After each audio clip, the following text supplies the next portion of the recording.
Well, inflation data this morning showing further signs of cooling as investors look for hints of what's to come from the Fed's July meeting. What did the data tell us specifically about the state of energy prices? Yahoo Finance's Ines Ferre joins us now with the details. People always watch gasoline very closely as a sort of proxy for consumer prices, but it is more complex than that.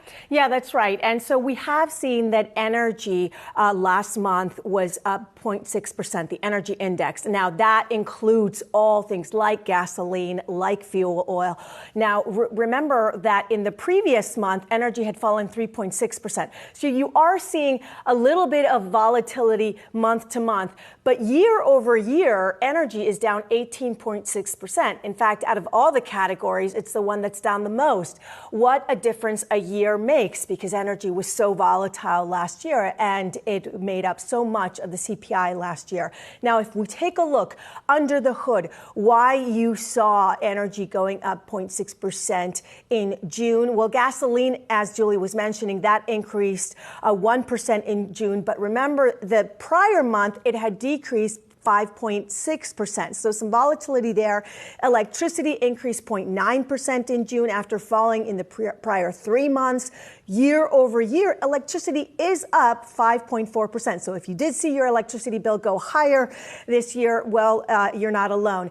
The natural gas index, that has been on a decline. That decreased 1.7% in June, the 5th consecutive month of a decrease. And fuel oil, that declined 0.4% in June.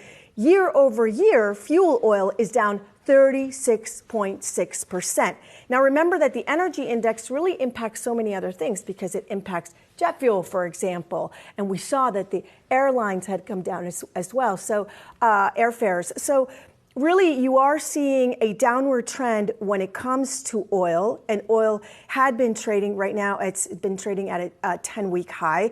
We are seeing the dollar weaken a little bit, so that is helping boost oil prices a bit today as well. Okay, so what should investors be keeping in mind, even as inflation kind of paired with the energy data that we're continuing to track too, that's going to have at least some outsized weight on where they're kind of placing their portfolio bets coming off of this news? Yeah, and it all really depends on where you think oil will be heading for the second half of the year. Look, there is still a lot of bullishness when it comes to demand coming out of China, that demand for oil in China.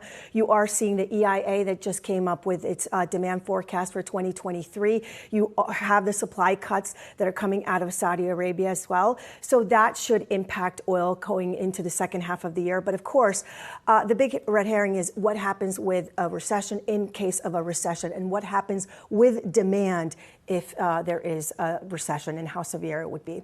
Great stuff. Yahoo Finance's own Ines Ferre. Ines, thanks so much for breaking that down for us.